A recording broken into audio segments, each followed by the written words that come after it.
Hi everyone, welcome back to our channel ఆహా మన వంటలు. ఇప్పుడు మనం అల్లం నిలవ పచ్చడిని చింతపండు ప్లేస్లో మామిడికాయని ఉపయోగించి హెల్దీగా, స్పైసీగా, టేస్టీగా ఎలా తయారు చేసుకోవాలో చూద్దాం.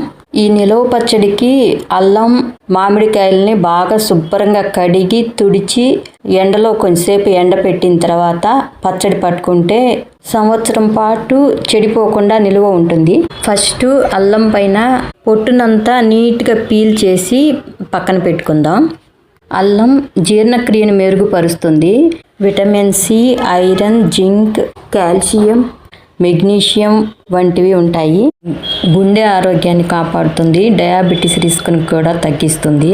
ఇమ్యూన్ సిస్టమ్ని ఇంప్రూవ్ చేస్తుంది. ఇలా చెప్పుకుంటూ పోతే చాలా హెల్త్ బెనిఫిట్స్ ఉన్నాయండి. మనం పచ్చడిలో వాడే పదార్థాలన్నీ ఔషధ గుణాలు ఉన్నాయండి.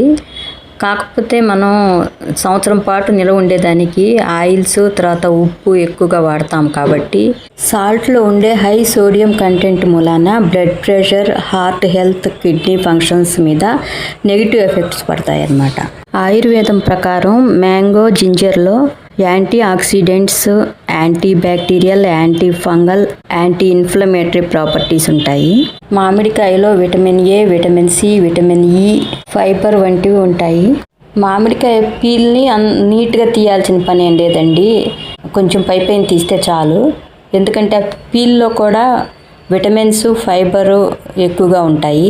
మామిడికాయ ముక్కలు కూడా పీల్ తీయటం అయిపోయిందండి. ఇంకా అల్లంని ముక్కలుగా కట్ చేసుకుందాము. ఇవి కొంచెం సన్న ముక్కలుగా కట్ చేసుకుంటే మిక్సీలో ఈజీగా గ్రైండ్ చేయడానికి అవుతుంది.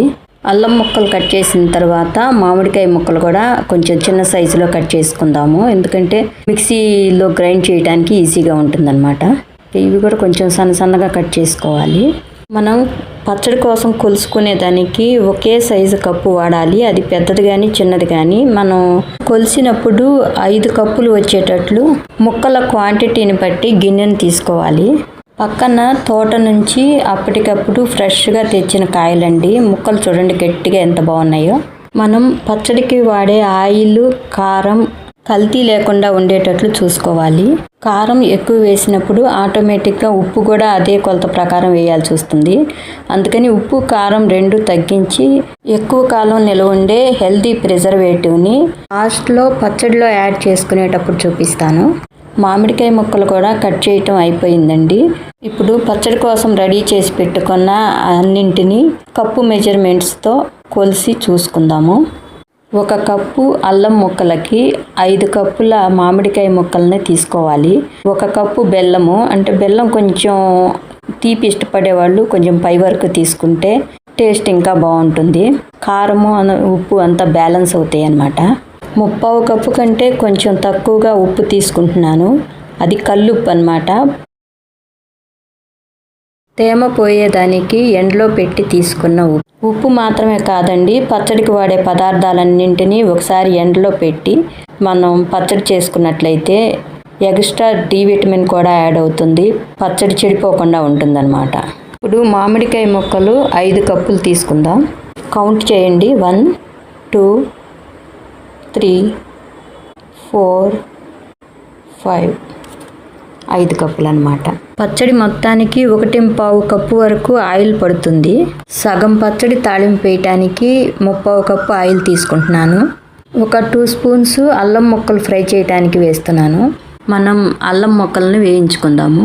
అల్లం ముక్కలు పచ్చివాసన పోయే వరకు లైట్గా వేయించుకోవాలి. మంచి అరోమా వస్తుందండి. ముక్కల్లో ఏమన్నా తేమ ఉంటే కూడా పోతుంది. చూడండి, ఈ రకంగా వేగితే చాలు. ఇప్పుడు కొంచెం వెల్లుల్లిని కూడా అందులో వేద్దాము. అవి కూడా బాగా వేగాల్సిన పని లేదు. ఏమన్నా తడి ఉంటే బూజు వస్తుందన్న భయంతో మనం వేయించుకోవటం అంతే. ఇంకా అన్నీ తీసేసి ఒక ప్లేట్లో పోసి ఆరబెట్టుకుందాము. ఇవి చల్లారేలోపు తాళింపు రెడీ చేసుకుందాం. అల్లం వేయించిన బాండీలో మిగిలిపోయిన ఆయిల్తోని తాళింపు గింజలు వేయించుకుందాము. ఇప్పుడు ఆవాలు 2 స్పూన్స్, పచ్చిశనగపప్పు 1.5 స్పూను, ఆ తర్వాత ఎండుమిరపకాయలు 7 లేకపోతే 8, 1 స్పూను జీలకర్ర, కొద్దిగా కరివేపాకు. ఇంతేనండి తాళింపు గింజలు. కరివేపాకు కూడా కడిగి ఆరబెట్టిందండి.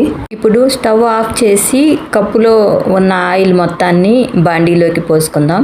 లైట్గా వేడవుతుంది కదా, అందులో కూడా ఏమన్నా తడి ఉంటే పోతుంది. ఇప్పుడు అల్లం పచ్చడిలో కలిపేదానికి పౌడర్స్ రెడీ చేసుకుందాం. 2 స్పూన్స్ మెంతులు, అవి కొంచెం లైట్గా ఫ్రై అయిన తర్వాత అందులోనే ఆవాలు వేసుకుందాము. ఎందుకంటే ఆవాలు ఎక్కువగా వేగాల్సిన పని లేదండి, వేడైతే చాలు. ఆవాలు 1 స్పూన్ అయితే సరిపోతుందండి. ఆవకాయ పచ్చడికి అయితే ఎక్కువ కావాలి, కానీ దీనికి మెంతుల ఫ్లేవరే బాగుంటుంది. మెంతులలో చాలా న్యూట్రిషనల్ వాల్యూస్ ఉన్నాయండి. ఐరన్, ఫైబర్, మినరల్స్ వంటివి. డయాబెటీస్ రిస్క్ను కూడా మెంతులు తగ్గిస్తాయి. మిక్సీలో గ్రైండ్ చేసి పెట్టుకున్న ఆవాలు మెంతులు పౌడర్లోకి సాల్ట్ను కూడా వేసుకొని ఇంకొకసారి మిక్సీ పట్టుకుందాము. 1/2 కప్పు కల్లుప్పుని వేసాను. సరిపోకపోతే మళ్ళా కొంచెం యాడ్ చేసుకుంటే సరిపోతుంది. ఇప్పుడు అల్లం వెల్లుల్లి మనం వేయించి పెట్టుకున్నాం కదా, అది కూడా మిక్సీ జార్లోకి వేసి మెత్తగా గ్రైండ్ చేసుకుందాం. అల్లం వెల్లుల్లి కూడా నున్నగా గ్రైండ్ అయిన తర్వాత మనం 1 కప్పుకి పై వరకు బెల్లం తీసుకున్నాం కదా, అది కూడా వేసుకొని మళ్ళా 1/2 కప్పు కంటే కొద్దిగా ఎక్కువగా కారం తీసుకున్నాము, అది కూడా యాడ్ చేసుకొని ఇవన్నీ నున్నగా అయ్యేటట్లు గ్రైండ్ చేసుకోవాలి. అల్లం ముక్కలు, బెల్లం, కారం ఇవన్నీ వేసినప్పుడు గ్రైండ్ చేసేసరికి ఫుల్ మిక్సీ జార్ నిండా అయిందండి. అందుకని సగం తీసేసి ఇప్పుడు ఆ సగంలో ఒక సగం మామిడికాయ ముక్కలను వేస్తున్నాను. ఒక 2.5 కప్పు వరకు మామిడికాయ ముక్కలను ఇప్పుడు వేస్తున్నాను. ఇవన్నీ మెరిగిన తర్వాత మళ్ళీ మిగిలిన పచ్చడిని మళ్ళీ వేసి మళ్ళీ అందులోకి ఇంకొక 2.5 కప్పు మామిడికాయ ముక్కలను వేసి మెత్తగా గ్రైండ్ చేసుకొని ఒక బౌల్లోకి తీసుకొని కలుపుకోవాలి. పచ్చడిని బాగా కలుపుకొని సగం పచ్చడి బాటిల్లోకి తీసేస్తున్నాను. సగం పచ్చడికి మాత్రం తాళింపు వేస్తున్నాను అనమాట. ఇందాక రెడీగా పెట్టుకున్నాం కదా తాళింపు వేసి, ఇప్పుడు ఈ తాళింపుని బౌల్లో మిగిలిన సగం పచ్చడికి కలుపుతున్నాను. ఈ పచ్చడి మొత్తం వాడేసిన తర్వాత మళ్ళీ ఆ బాటిల్లో ఉన్న పచ్చడిని తీసుకుని తాళింపు వేసుకుంటే అప్పటికప్పుడు రుబ్బుకున్న పచ్చడిలాగా టేస్ట్ చాలా బాగుంటుంది. అందుకనే నేను సగం సపరేట్ చేశానండి. తాళింపు వేసిన ఆయిల్నంతా కొంచెం కొంచెంగా పచ్చడిలో వేసి కలుపుకుంటే పచ్చడికి బాగా పడుతుంది. ఉప్పు, కారం తక్కువగా వేసాం కాబట్టి ఆయిల్ కూడా తాళింపు కూడా 1/2 కప్పు కంటే తక్కువే పట్టిందండి. ఈ తాళింపుని కూరలకు కానీ తాళింపులకు కానీ వాడుకుంటే సరిపోతుంది, వేస్ట్ ఏమీ అవ్వదు.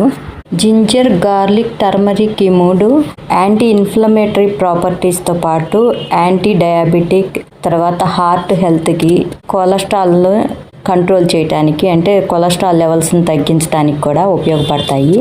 ఈ టర్మరిక్ ప్రిజర్వేటివ్గా కూడా పనిచేస్తుంది, అంటే యాంటీ బ్యాక్టీరియల్ ప్రాపర్టీస్ ఉండటం మూలాన. అందుకే కొద్దిగా వెల్లుల్లిని దంచి మళ్ళా టర్మరిక్ని కూడా యాడ్ చేస్తున్నాను. టేస్ట్తో పాటు పచ్చడి నిల్వ ఉండటానికి కూడా పనికొస్తుంది అన్నమాట. ఫైనల్గా ఎన్నో హెల్త్ బెనిఫిట్స్ ఉన్న న్యాచురల్ ప్రిజర్వేటివ్ యాపిల్ సైడర్ వెనిగర్ని యాడ్ చేస్తున్నాము. ఈ వెనిగర్ని యాపిల్స్ని పులియపెట్టి ఈస్ట్ని కలిపి తయారు చేస్తారు. ఇది ప్రోబయాటిక్ లాగా కూడా పనిచేస్తుంది అన్నమాట.